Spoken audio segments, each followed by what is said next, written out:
magmaneho ng dahan-dahan, maging alerto at iwasan ang mga nasirang kalsada o bumagsak na debris. Isang paalala mula sa INCRadio.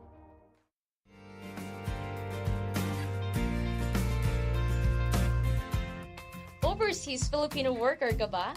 Or may plano ka maging isang OFW? Baguhan o matagal ng OFW? Pamilya ng OFW? Para sa iyo ang programang ito. Ito ang People Inspire People! Every Sunday from 9 p.m. to 10 p.m. Philippine Standard Time.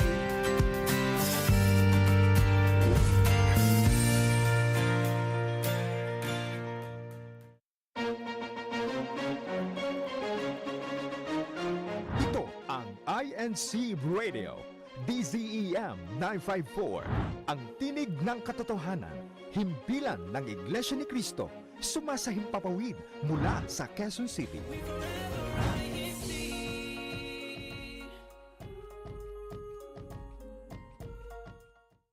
How's your day? Tara, kape. Tara, kape? Malungkot ka ba? O masaya. Baka stressed ka na. Tara, kape! Share us your problems. Here, you can express yourself. Tara, kape. Tara, kape! Dito sa INC Radio Cafe.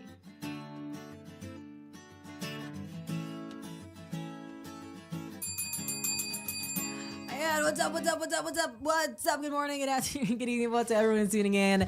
This is INC Radio, Christian Attitude, Faith, and As. Kasama niyo po si Kuya Jacob. And Ate Jana Bato. Tara, kape! Tara, kape! Oras na naman ng ating talakayan.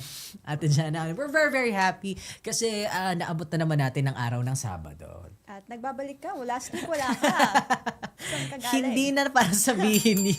May naghahanap sa'yo last Kaya nga, week. naghahanap. Pero ano nyo, buti na lang talaga, no? We're very, very happy kasi nandun kayo ni Ate Andy. And of course, si Ate DM is always there as well. Tapos ayan, si Ate Jenna, lagi na siya nandito. Tsaka marami na siyang nasasabi. Kaya masaya tayo. Pero what's up sa lahat po ng mga ka-feelings natin from all over the globe. Sana po ay okay kayo ngayon. Di ba po? Lalo na it's already 29 na. November 29. Imagine, Malapit napakabilis naman ng panahon. Ang December ay walang 31, tama ba? January, February, March, April, May, June, July, August, September, October, November. Wala siyang 31. Walang 31 ng January. I mean, ang November. Kaya, di ba, konting Konting tulog tiis na. na lang. December na naman, Ate Jenna. Konti Ano bang balak mo for December? Of course, wala na tayong pasok. 13 ang start ng vacation 13. sa school. Wala na tayong pasok ng 13. Plano kong umuwi. Pero pasalamat muna tapos Same. umuwi. Oo, talagang marami muna tayong mga kailangan gawin ng mga aktibidad. Pero, di ba ako din, sana makauwi ako. Medyo mataga-taga. It's been a year since I went back home. Pero, we're very excited and looking forward na makasama ulit ng ating pamilya, makasama sila magkape. Iba-iba kasi talaga ang pakiramdam kapag kasama yung pamilya. Definitely. Kaya ako excited na rin ako umuwi. Uwi na nga ako Pero ang dami ko pang kailangan gawin for school. Yun ang iniisip natin. Yes. Kasi mag-exam Iniisip week natin na, lahat. finals. Nakakainis. Kasi, hindi pala nakakainis. Ano ba, medyo Nakakatuwa. nakaka-stress lang pala. Nakaka-stress isipin na, alam mo yun, looking forward ka na to go home. Pero, hindi pa. Meron ka munang pagdadaanan. May pagdadaanan ka muna mga challenges. At kasama na nga din yung mga activities natin sa school. Deadline. May exam pa tayo next week. Kailangan pa natin mag-review. Yung quiz natin na dapat sa Friday, na-move. Monday. Tapos na sana Kaya ako nga na-move pa ng Bawas konti. na yung problema. Na-move na konting-konti.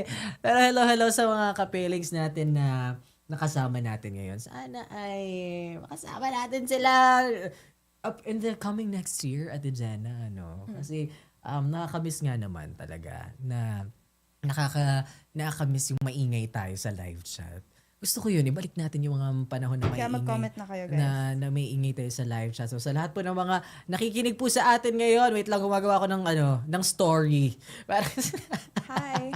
We're live at INCRadio Cafe. Mga ka-Felix, wala natin pag-uusapan. Kaya tune in sa ating YouTube. Ayan. Sala po ay mga sana namin kayo. Well, mga ka-Felix, may nagpadala ng liham para sa ating topic today.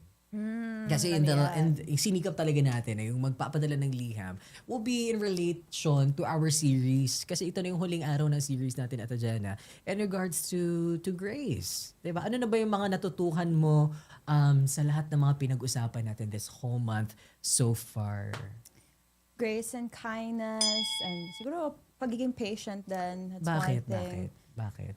And especially in this world, Na? well, everything, ako talaga ko na question niya eh. Well, everything is, maraming pangyayari na hindi okay, and there's a lot of evil in this world. Having grace and kindness is one thing that's really important right now. Yeah. Sino ba yung mga evil? Joke lang. Hindi mo pa Hindi natin sasabihin. Pero totoo yun, ang daming pwedeng mag-trigger sa atin to do bad. Ang daming pwedeng makapag-encourage sa atin to say bad things, to think bad things. Yes. Pero sinisikap talaga natin na maging mabuti. Diba? Na magpakita ng kabutihan hindi lamang sa ibang tao. Pero syempre, sa ating sarili agad-agad, diba, Ate Jana? Kaya thank you po sa mga tao na patuloy na nagtuturo sa atin kung paano maging mabuti. At hindi ma-influence agad-agad. Hindi ma-influence agad. Ito yan sa ating friends, sa ating family.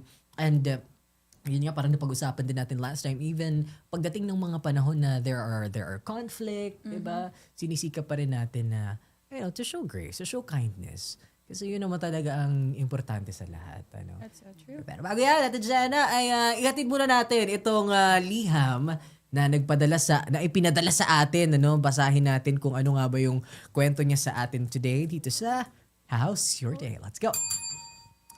How's your day? How's your day? ito yung ating How's Your Day for today. Sabi niya, basahin natin to.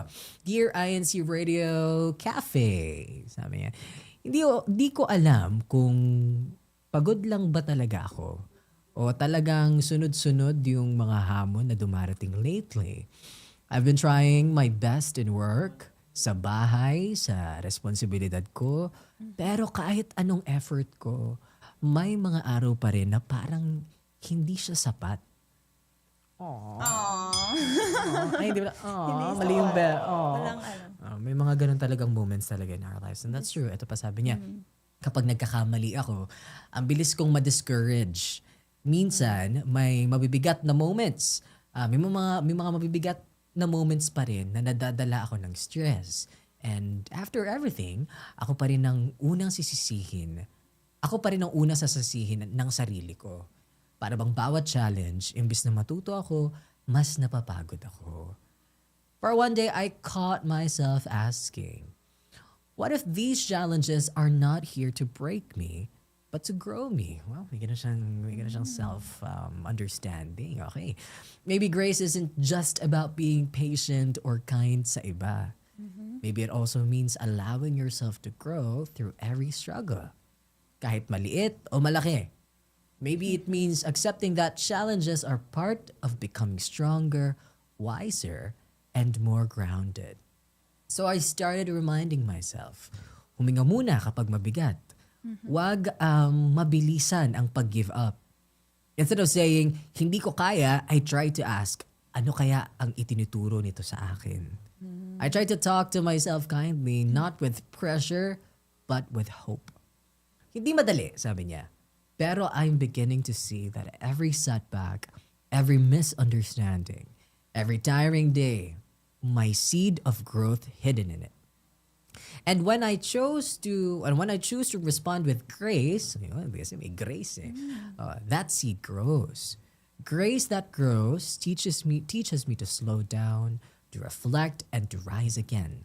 Not perfect, but better. And when I allow myself to grow through grace, mas nagiging totoo rin ang pag-unawa ko sa iba. Because a heart that grows through challenges becomes a heart that can lift others too. Many of us face battles silently.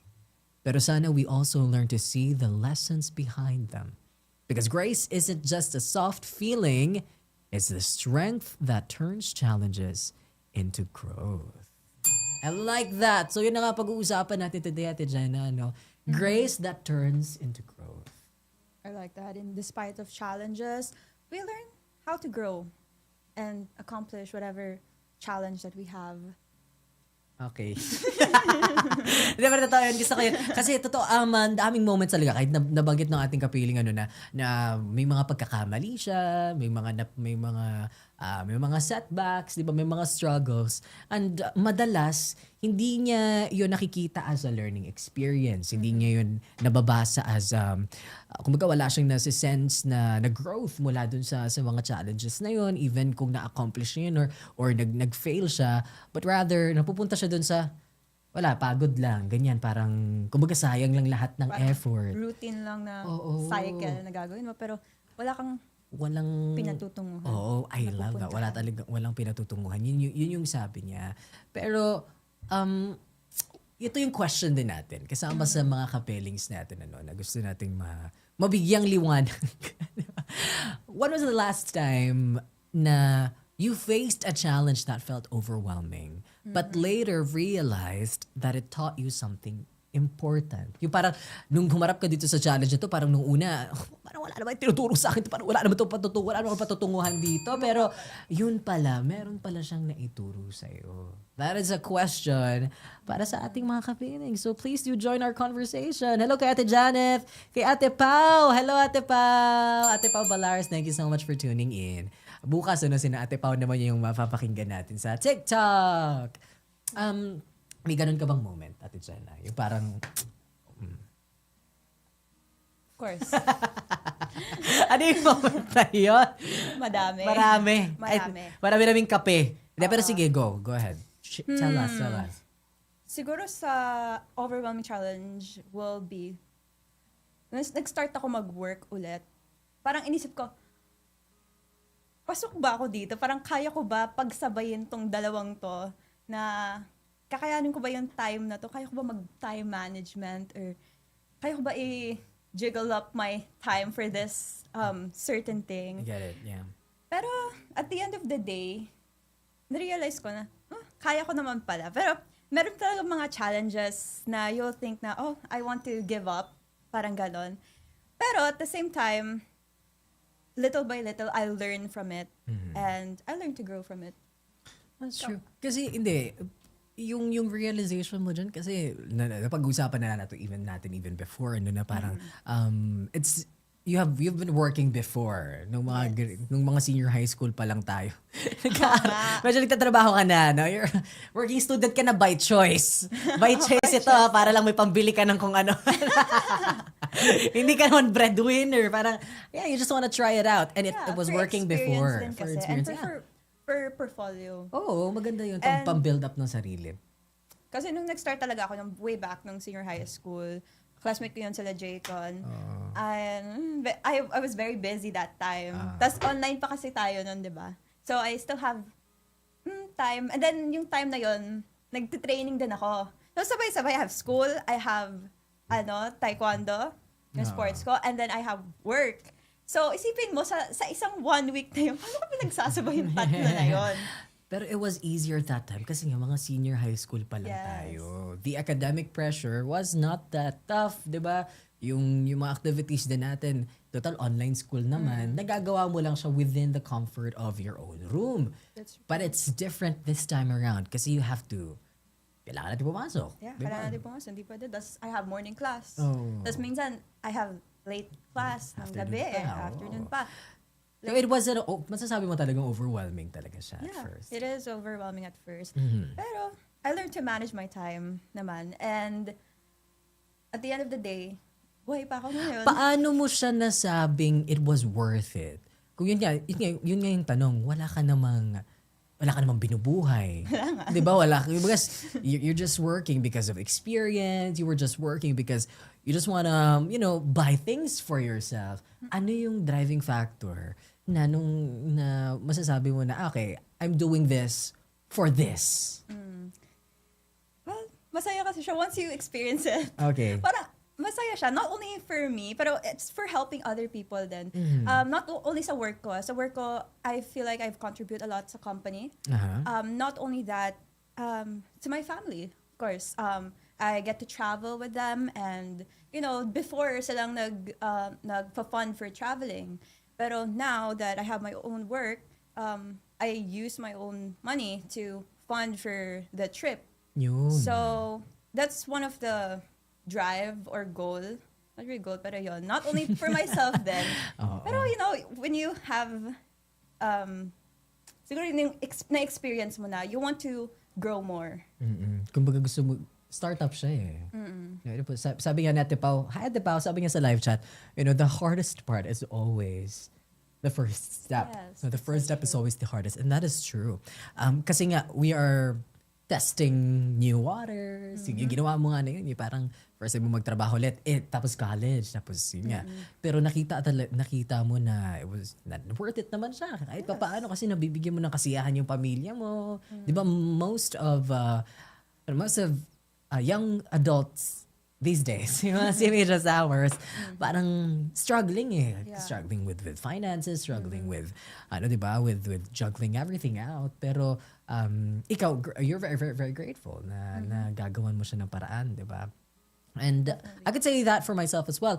Yung mahirap talaga tignan, yung pagsubok at first, as mahirap siyang tignan na meron siyang reward at first. Diba? Kasi parang, ang hirap nitong ginagawa ko. Parang, nasaan yung dulo, di ba? Nasaan yung achievement?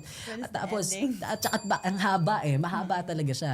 And yun nga, sabi nga natin, dahil nga first step is always the hardest, parang, doon na nagsa-start yung doubt, andun yung parang yung pressure, di ba? Kasi hindi mo pa siya, ginaagamay mo pa lang siya paunti-unti. I could really relate to that in terms of me, nung bumukod ako. Gumawa ng sariling buhay. Hindi naman. Nung pumunta dito, kasi it's hard to live alone. Kahit sabihin natin na nandiyan naman lagi ang suporta ng parents. ng parents. Nandiyan naman lagi yung suporta nila. Lagi naman sila nandiyan financially. Of course, yung love and support, nararamdaman mo pa rin. Pero ang hirap okay, I'm on my own now in the physical sense. Like I need to make my own connections to build people who might help me or people who might cheer me up when I need them to. At first, it was really hard to see na nagdududa talaga ako sa sarili ko na I'd survive a year. Yes. Parang akala ko talaga noon, siguro after half of this year, bumalik na muna. parang ayaw mo na nga umuwi. Ay, grabe. Hindi naman. Diba, you want to go home na. naman. Parang, kahit yun nga, parang everyday. Kahit everyday, parang may mga moments na parang uwing-uwi na talaga ako. Kasi mabigat, mahirap. Ganyan, nakikita mo yung ibang tao, may inuuwian silang tahanan. Kasi ko, uuwian mo lang is a simple space in a room, di ba? That was, but then, habang tumatagal nga, habang tumatagal ako dito, the more I get to know a lot of people, get to meet people who would actually care for me, na makaramdam ako ng sense of family, doon ko na nakikita, okay, so kahit ang pinaka main goal ko is to finish my education and to, go back to my family and help them, meron na agad growth, meron na agad the grace ako nakikita for myself in this journey, and galing yun sa mga taong na nakikilala ko kasi napapatunayan ko na they do care for me, and nakakaramdam ako ng pamamahal kasi my prayers back then will always be, sana po hindi ako makaramdam ng loneliness. Hindi ako makaramdam na parang I'm alone. And sobrang sinagot yung prayers na yun through the people that I've met. I would always say this dito sa radyo, and then later on, nung nag-college na tayo sa school, may mga tao din doon na sobrang nakaramdam tayo ng sense of familiarity na sinagot yung prayers na hindi really nice. ka maging alone, di ba? It is overwhelming at first. Marami talagang ganun. Pero, yun nga, we just have to dive in. Parang, you just have to do it. Yeah. Kapag hindi talaga siya mag-work, edi, Then go. Then go, di ba? Lipat, shift tayo. Pero, di ba? You'll never know unless you try. Yes, That's one of the exactly. quote that I always love. Oo. I always use. Akala ko na sabihin ka pa. Ikaw yung sabihin pa. Pero have you ever faced a challenge that felt like a setback only to realize later na ano pala, na nakakatulong pala siya? Yung napunta ka na talaga sa thinking na, wala to. Parang hindi talaga to makakatulong sa akin or baka nakapagpahamak pa sa'yo in a little bit. But then, ano lang pala yun, parang step lang pala yun to into realizing na, no, this is where I'm meant to be and nakita ko na may grace dito sa ginagawa ko na to. Was there a moment? Yes, definitely. Nung time na, di ba nag-work na ako. Tapos, before that, I was really focused sa trainings ko. Like, as in 1 week, I was always training like 5 times a week and stuff like that. Ng taekwondo? Taekwondo, yeah. But ever since nag-work ako, pabawas ng pabawas, like 3 times, 2 times, gano'n. And by time na I stopped for like months then, and then, pero gusto kong bumalik. Pero nung bumalik na ako, there was so much challenge na parang, ako pa ba ito? Parang gano'n na. Parang this is not me. Kaya nung every time na nag-training ako, natutumba ako, natatalo ako sa sparring. Tapos, going to competitions, may time na hindi rin ako nakakasama sa, once lang ako hindi nakasama sa medal, pero usually silver. And parang, you doubt yourself na, parang baka hindi na to para sa akin, baka hindi ko na kaya kasi I've stopped for months, weeks, parang going back is something that's hard or a challenge for me. And I think parang hindi na kaya. Pero at the end of the day, na-realize ko na it's okay to go back to kung saan ka nag-stop. It's okay na, take it by little and little. At tapos makukuha mo rin yung end goal mo. Kasi may time na natalo ko sa competition and I try to bury it. Na I don't think about it. What do you mean you try to bury it? I try to bury it in a way na I don't want to think about it. Bahala na. Parang gano'n, ayoko, bahala na. Okay. So, ayun, nung na-realize ko, mali pala yung ginagawa ko na hindi ko na lang pinahahalagahan. Parang, kasi natalo ko, parang ayoko nang isipin na natalo ko kasi I don't wanna stress about it.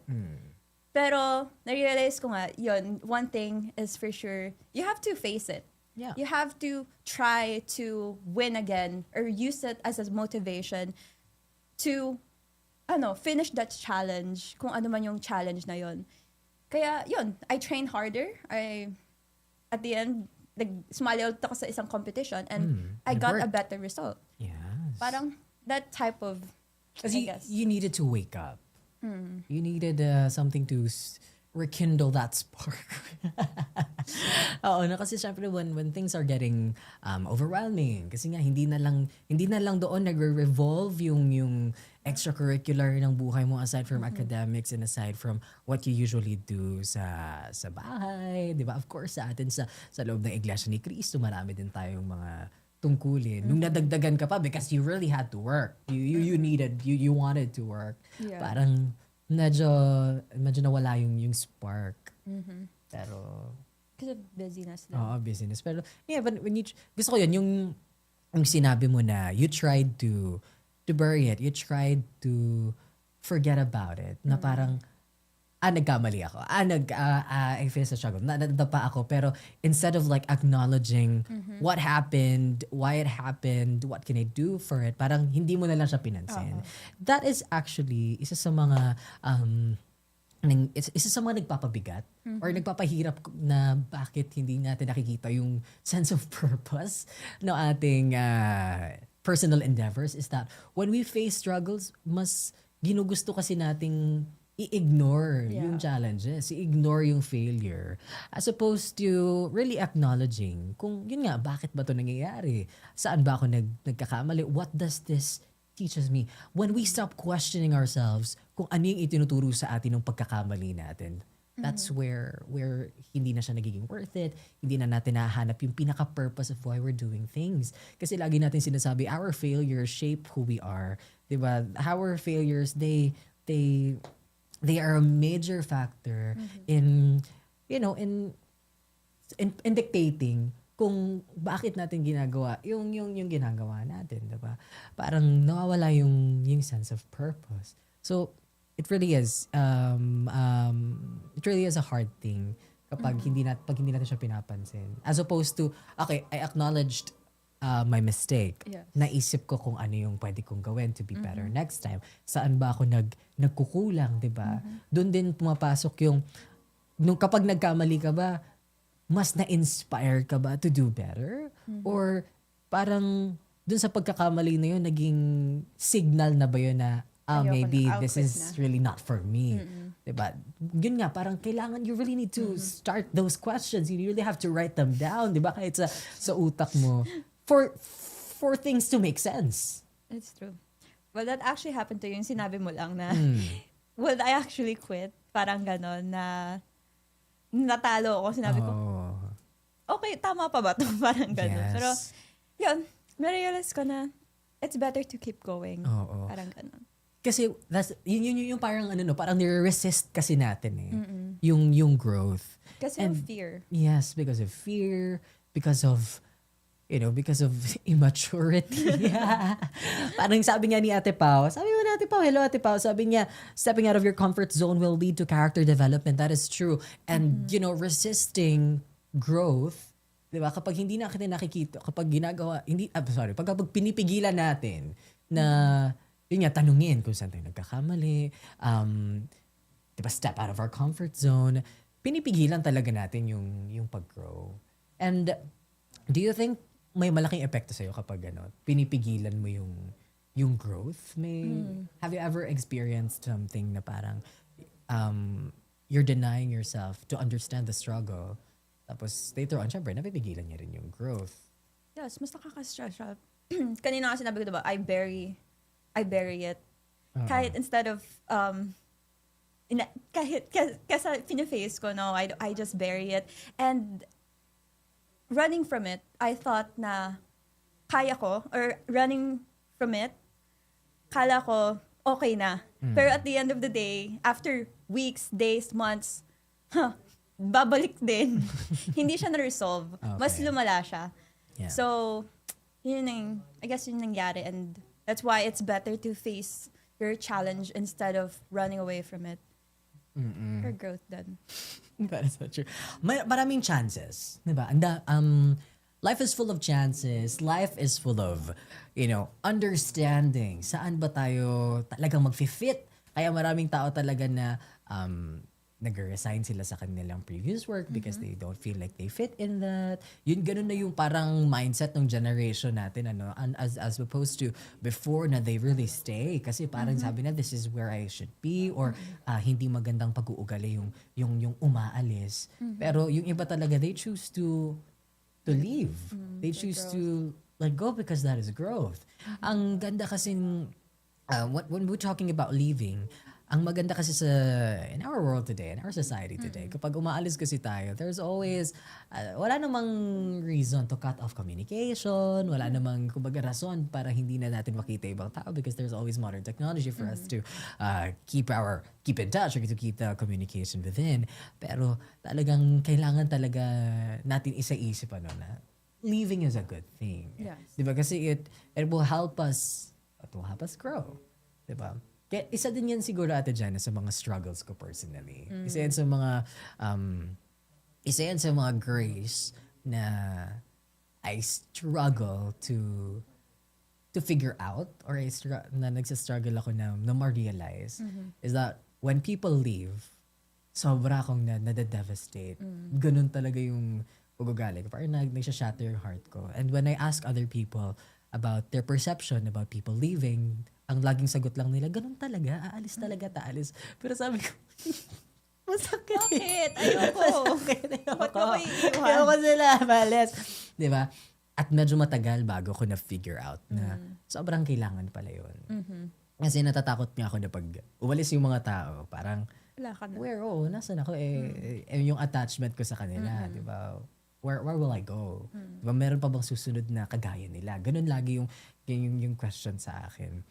But then I would realize na kailangan ko, I mean, dun sa mga pag-alis ng iba't ibang tao sa buhay ko, doon ko nare-realize na dapat talaga maging independent ako from other people's validation, That's true. from other people's like attachment din sa akin.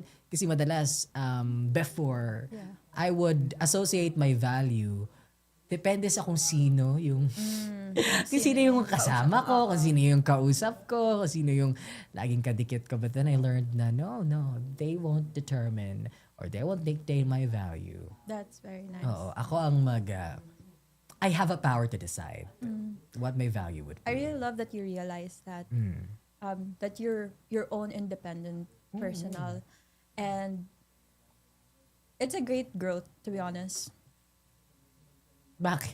It's a great growth kasi ang hirap kaya if you're going to be attached to someone and you can't be independent without them. So I'm really happy that you'll realize something like that. It's a good realization. It is a good realization. Well, sa ating mga kapilings, we hope you're getting, you're catching up sa ating conversation. Thank you, Ate Pao, sa patuloy na pag-comment. Si Ate Janet, andyan din, of course. Si Raf, andyan din. Sabi niya, ni Ate Pao, sorry, si Ate Pao, ito. Sabi niya, failures give you experiences and room for growth. It gives you a chance to learn from your mistakes. It humbles you. Alam mo, that is so true as well. Kanina ko pa hinahanap yung word niyan, humble. Napaka-basic ng word, pero yun talaga. Hi, Ate Yana. Good evening. Totoo yun, With failure talaga, tinuturuan ka talaga niya na, kumbaga, it takes you back to the ground. Kasi madalas when we're continuously achieving things, when we're continuously, getting things that we want, na nararamdaman natin na parang, wow, so ang ganito lang pala kadali. Ganito lang pala kadali ang makilala ng mga tao, ganito lang pala pero, di ba, with every failure, with every step back, doon mo ma-realize na, no, it's not that easy. And that could be taken away from you in just a snap. So talagang, with humility, with humbleness, nagiging kaakibat doon yung pagiging grateful, yung gratitude, di ba? Gratitude for everything or for everyone that is around you, everything that you have, di ba? Kasi, kumbaga, it makes you feel na parang, parang, it's better to be humble kesa dun sa parang, now I can do things because ako na to parang Kaya ko na to, malaki na ako. Exactly. And dun yun yung grace. Yun yung grace kasi yun yung growth, yun yung malaking learning para sa atin. What do you think about that? That's true. As a person, I'm kind of independent when it comes to things. Sabi ko, kaya ko na to or something like that, or malaki na ako, kaya ko na to. Pero you realize na you do have to be humble for some things. Kasi, yun nga sinabi mo kanina, it can easily, like the things, the people that you have or things that you have, it can easily be taken away from you. So, while you have it, be thankful for it. And, siguro, be blessed or be happy that you have it. And always thank God about it. Kasi that's where everything, the source is. At whenever we fail, dagdag lang natin, whenever we face failure, lalo tayong nagpapasalamat sa ating Panginoong Diyos. Kasi it is a constant reminder for us na kailangan talaga natin siya. At kailangan pa nating ilapit yung sarili natin sa Kanya. And I guess it's also a redirection. Kung ano man yung failure natin, it's just redirecting us. Failure doesn't mean it's the end of things. Yeah. It doesn't. It just shows na, I need to work more or I need to work myself to be better in order to succeed. That's true. Well, at dyan na marami tayong pag-uusapan maya-maya lamang. At yung mga kapilings natin, we're hoping na kagaya natin pa. Samahan niyo pa yung discussion. Si Ate Yana, si Ate Janet, sina Kuya Ronald. Thank you po for tuning in. Kayo po, what do you think?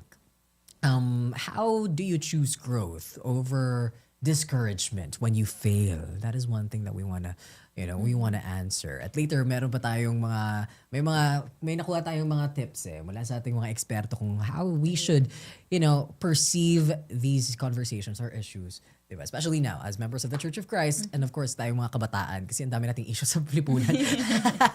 Para ba tayo mag-uusapan? It's 6:39 in the evening, Philippine Standard Time. This is good, Jaycon and Ate Jenna. Magbabalik po ang INCRadio, Christian Attitude, Faith Enhanced, INCRadio Cafe. Tara! Kape! Nakikinig kayo sa Iglesia ni Cristo Radio, DZEM 954, ang tinig ng katotohanan.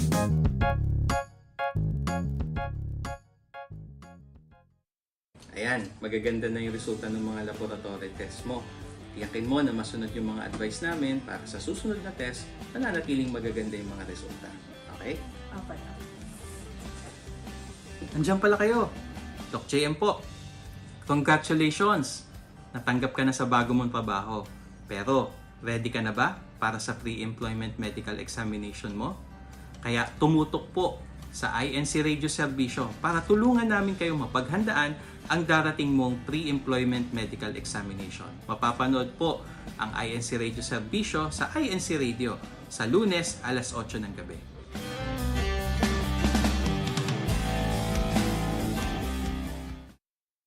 Ano ang dapat gawin habang at pagkatapos ng lindol kung ikaw ay nasa sasakyan? Sikaping manatiling kalmado, huwag magpapanik. Tumabi at tuminto hanggat maaari ay sa isang open area, malayo sa mga tulay, puno, kable ng kuryente at matataas na gusali. Manatili sa loob ng sasakyan at manatiling nakasuot ng seatbelt hanggang huminto ang pagyanig. Buksan ang hazard lights at makinig sa radyo para sa mga balita o anunsyo. Pagkatapos ng lindol, magmaneho ng dahan-dahan, maging alerto at iwasan ang mga nasirang kalsada o bumagsak na debris. Isang paalala mula sa INCRadio. Hi, sweetheart. Hi, Mom. Homework? Kind of. It's a school project, and you have to present someone from LA we admire. Celebrity time. Who's it gonna be? Actor, athlete? You. Cool. Yeah. You work hard. You help out with everything around the house. You never complain. You just do what's right, even when no one's watching. I don't know what to say. You don't have to. Just don't make me redo my project. The world may celebrate stars, but the ones who shine brightest are not on screen. They're family. A message from INCRadio Los Angeles.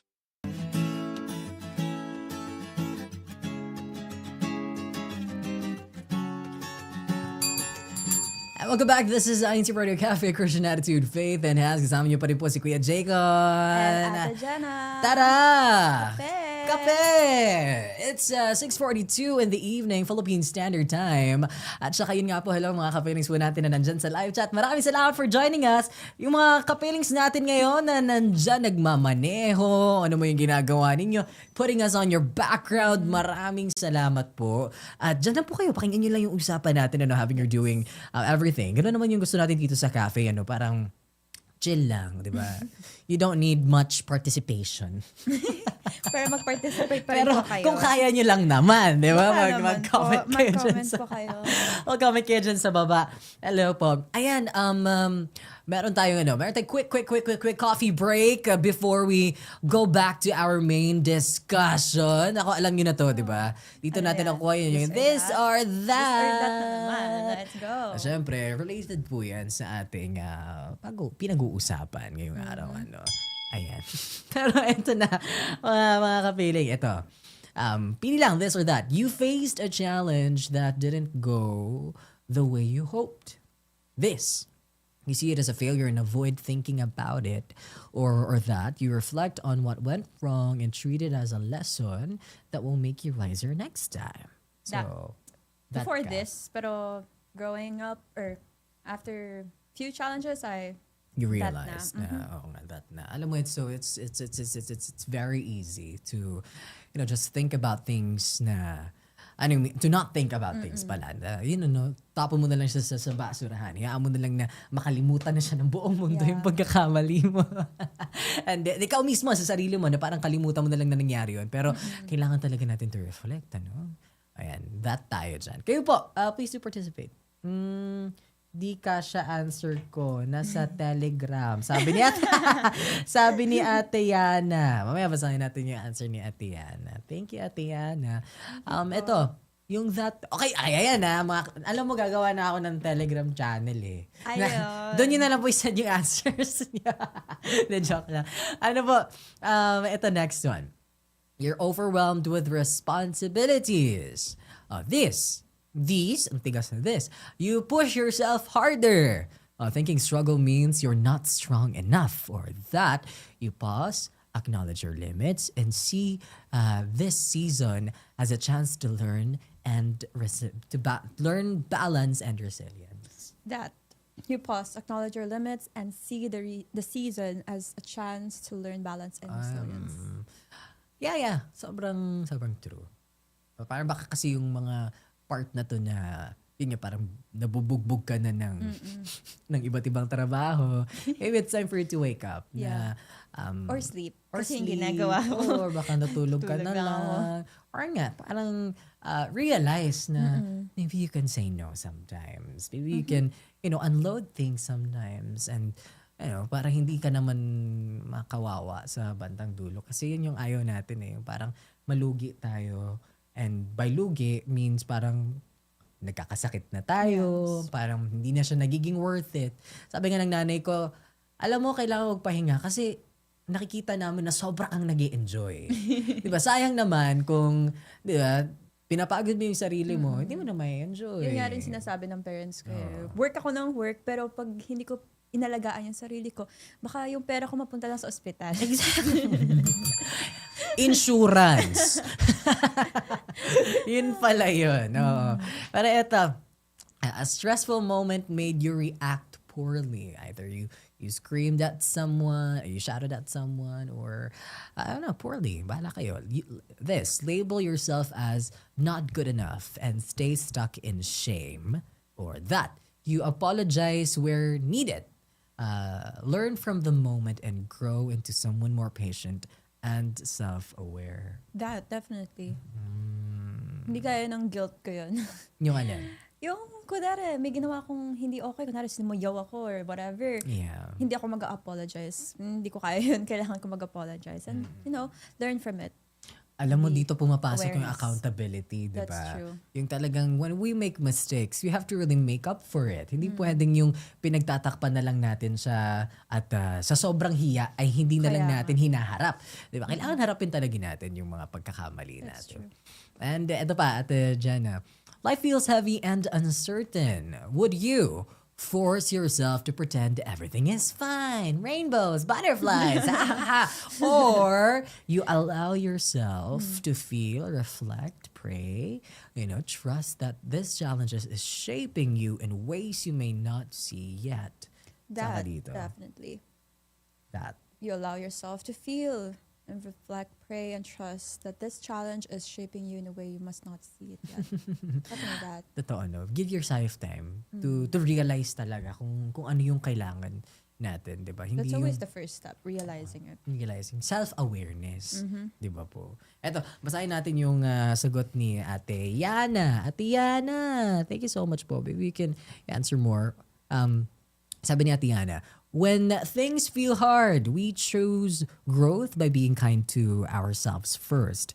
Just like how I tell my little learners, kasi Ate Yana, isa siyang teacher ng mga kids. Sabi niya, it's okay to try again. I remind myself of the same. Instead of saying, I can't, I say, I'm learning.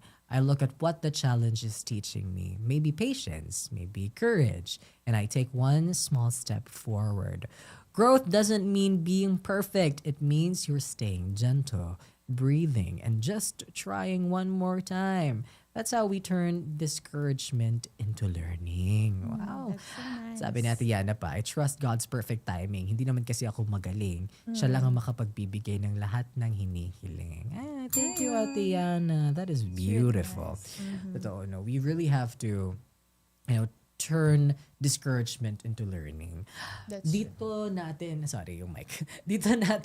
mas lalo natututuhan yung kahalagahan ng holding on. Kasi may mga bagay talaga na masasabi natin na mahirap, it really is challenging. Talagang, kumbaga, sasampalin ka left to right ng alon ng hirap ng buhay. Pero that doesn't necessarily mean that we should stop. Diba? That's true. Kailangan lang nating mag-quit kapag sukdulan na at kapag wala tayong nakikita na progress. Totoo yun. Kapag wala tayong nakikita na this is not helping me at all. This is not teaching me anything at all. That's when you stop. Stress ka lang din. Oo. Nasa-stress ka lang din. Nasa-stress yung mga tao sa paligid mo. And you help especially when your faith is affected. Yes. That's when you tell yourself, stop, you're not in the right place. Yeah, let go. Let go. But if, yes, nahihirapan tayo, yes, nagsistruggle tayo, pero nararamdaman natin yung ginhawa. Every after the day, yung lagi natin sinasabi, happy pagod. Alam mo yun? Parang nakakaramdam tayo ng kasiyahan pagkatapos nung hirap, di ba? Kumbaga, nararamdaman natin yung pagiging worth it ng isang bagay. Doon mo talaga masasabi na, no, I'm not quitting. Diba? I just need rest. Yes. I might need rest, but I'm not quitting kasi this is what I need. That's right. Yeah, because ang ganda nung sinasabi ni Ate Yana. It's important to turn challenges to grace instead of seeing it as a discouragement. Kasi pagpapakita yun na malakas tayo, diba? That's true. Kaya, ayun na nga po. Kaya parang sa ating lipunan, di ba, may mga pagkakamaling nangyayari, may mga maling nangyayari. We don't just sit right back and wait for things to escalate on its own. You voice out. You speak up. Diba, you speak up. Yes. Kaya nga tayo nag-rally nung nakaraan kasi nakikita natin hindi na maganda yung nangyayari sa lipunan na nahihirapan na kami masyado. And we have hope for this country. Yes. We have hope for our Filipino people. That's why we fight for what's right. That's why we demand for accountability. We demand for justice. Di ba?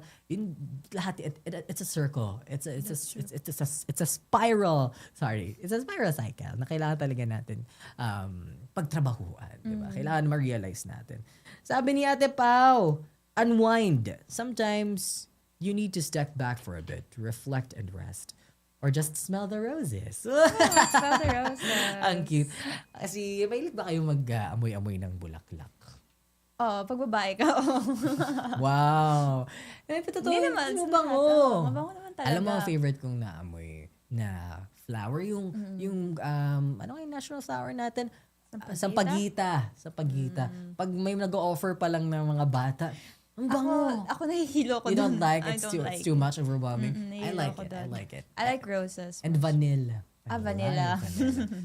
But it makes me realize there are good things in this world. Nakaka-stress-free. Oo, nakaka-stress. Ako din, nakakabango dito. Buti na nasabi ni Ate Pao yun, di ba? Pag-usapan talaga natin yung mga bulaklak. But it's true, di ba? We really need to unwind. Sometimes, it is overwhelming kasi we are pounding ourselves too much. Na parang fino-force nga natin na kahit tama naman na. Kahit kailangan din natin magpahinga sometimes. Kaya nakikita natin kahit yung mga... Sometimes you just need to reward yourself. Yeah, that's why ganyan yung mga bilyonaryo, di ba? You would see them resting. Hindi naman sila 24 hours gumagawa. Ito yung mga tips galing sa ating mga eksperto patungkol po sa ating topic today. Sabi ng number 1, challenges becomes lesson when met with self-compassion. Research shows that practicing kindness towards yourself during difficult moments leads to a better emotional resilience and healthier coping. Galing po yan sa studies on self-compassion and adaptive coping. When you respond to challenges, though, with grace, you don't just survive them. Talagang you grow from them. Totoo yun, Talagang kailangan talaga harapin natin with grace. At pag sinabing grace, hindi yung maganda ka maglakad, graceful ka kumilos, no. It's with a happy heart, diba? Ano pa? Ito, number 2. Personal growth deepens your compassion for others. Ayan. People who allow themselves to learn from struggles tend to show more empathy, patience, and emotional understanding towards others. Totoo yun. That's real. Bakit? Paano mo nasabi? Any experiences from this? Yes, kasi if once na-experience mo yun, you'll also think about other people na if I'm also experiencing this, for sure other people will experience yung mga experience ng mga ibang tao. It's probably greater than what you experience. So same time, you'll be more patient, not just for yourself, but for other people as well. Kung ano man yung mga pinagdadaanan ng ibang tao. That's true. Okay, that's something that we really need to take in mind. When you grow through grace, diba? Your growth becomes blessings to others as well. Nakaka-apekto kasi siya. Nakakahawa. Lagi nga natin sinasabi yan, diba? Everything that we do, it affects the people around us as well. So we really have to be mindful, lalo na kung gusto natin na ang ipinapamahagi natin ay kabutihan, diba? Kagandahan ng puso. Gusto mo yan? Ito, self-criticism. Ito pa yung sinasabi natin mga experts. Self-criticism slows growth. Grace accelerates it. Diba? Psychologists warn that harsh perfectionism keeps people stuck, making it harder to learn from their challenges. So, lagi natin sinasabi, we are our greatest criticism, yung sarili natin, di ba? Parang yung sarili natin yung pinaka biggest judgmental pagdating sa mga ginagawa natin. Pero kapag puro na lang judgment yung binibigyan natin sa sarili natin, walang grace, di ba? Walang opportunity to be kind to ourselves. Yun na nga, parang pinipigilan tuloy natin yung sarili natin to try new things, to try experiences na sobrang natatakot tayo. Diba? I think I like the self-criticism part. Kasi sa work namin, yun yung goal namin, yung criticism na pag sinasabi ng siguro yung higher up sa amin kung ano yung kailangan namin i-better out, instead of magta-tantrums kami, instead of sasabihin namin, ay hindi, dapat ganito talaga yan, we'll actually look for the answer kung ano mang obstacle yun. Yeah. So, instead of saying, yun, we failed or ay, hindi namin to kayang i-handle, we actually learn na mas okay siguro yung workloads namin. Parang nakukuha na namin yung grade. Kailangan. Oh, yun, yung goal namin. Okay. That's true. Diba, instead of saying na parang, I failed, na parang, wala, natalo ako. Mas maganda yung parang, okay, I'm learning from this. Sige, one more time, let's try it again. Yeah, ganun, hindi siya ganun kadali gawin. Lalo na kapag when failure, ang kaakibat ng failure ay gastos, ang kaakibat ng failure ay, a lot of investment. Hindi pera, pero emotional investment, time investment. Pero kapag nakikita mo talaga na this is worth it, meron tayong mga makukuha from this na beyond monetary, di ba? Would be about purpose or anything. Masasabi mo talaga na, I'm learning, I will try again because I want to do this. Ito pa ate dyan, na may tip pa ba tayo? Wala na! Last na pala yun. Pero, ayan, thank you sa ating mga kapelings na nagbahagi ng kanilang answers with us. Di ba? Totoo yun, na kailangan talaga natin bigyan yung sarili natin ng pagkakataon to grow. And through, at akibat nun talaga, they're being kind. They're showing grace, di ba? From their previous episodes, we've talked about, showing grace to other people, showing grace to ourselves kapag may conflicts, kapag, sa loob ng komunidad, di ba? Kailangan, kaya nating magpakita ng kabutihan. Hindi naman yun to please other people. Yes. It's to make sure na sa sarili natin, ramdam natin na kaya nating magbigay ng kabutihan. Mas sabihin ka ba doon? Wala na. Nasabi mo na lahat. Sabi natin. Pero thank you Ate Jana for being here. At maraming salamat sa mga kapelings natin na laging nandyan, di ba? And tayo sa loob ng Iglesia ni Cristo, we are always taught of the value na talagang kailangan talaga natin ang tignan ang bawat hamon, di ba? As a learning opportunity to grow, di ba? Sapagkat sa pagharap natin ng iba't ibang pagsubok, nararamdaman natin na may biyaya, 'di ba? Mas malinaw nating nararanasan yung paggabay, yung patubay ng ating Panginoong Diyos. Kasi I would remember at the time, laging kinukwento sa atin or laging sinasabi sa atin ng ating Panginoong sa mga sa ating mga pag-aaral, 'di ba? Na galing sa banal na Biblia, tinuturo sa atin na hindi ba natin na-realize na yes, matagal yung pagsubok. It's big, pero we're still doing it. Yung parang na-experience pa rin natin. So, kumbaga, hindi pa tayo natatapos. Ibig sabihin, lagi tayong hinahawakan at ginagabayan ng ating Panginoong Diyos. Diba? Kahit ganong pagsubok man yung dumaan, look, we're still here and we're still growing and hindi tayo pinapabayaan. Yes. That's one thing. Ayan, hello pala kay Ate Minerva Dawa, watching from the local of Athens, Greece. Mula po sa Mediterranean. Keep safe po mga kapatid. Maraming salamat po for tuning in. Totoo po yan. Kaya mga kapelings, di ba, samahan niyo po kami patapos na yung taon. Pero meron pa tayong 1 month left. 1 month pa.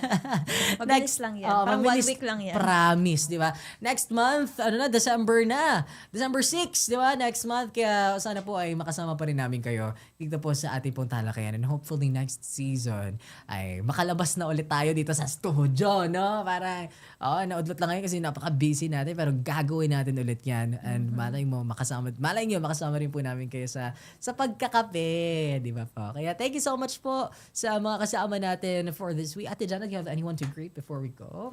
Oh, yes. Actually, to my Tita Marifel, hi po, and kay Cassie. I hope you're all doing well there. Kung saan man kayo. At maraming salamat sa mga parents natin. They're always, they always have our back. Thank you po. Thank you so much po. And it's been a good 1 hour of coffee here at INCRadio Cafe, Christian Attitude, Faith Enhanced. If you missed anything about our episode tonight, di ba gusto nyo balikan, you can still view it on our YouTube channel po. That's INCRadio DZM on YouTube. And if you have any comments, suggestions, question, just reach us out at Telegram. Di ba po? Puntahan nyo kami doon. See you next week po mga kapelings. Once again, this is Kuya Jacob. And Ate Jana. And this is INCRadio Christian Attitude, Faith, and Hands. Tara! Tara, kape! Kape! Bye, everyone! Bye-bye! Good night! Thank you for listening to INC Radio Cafe.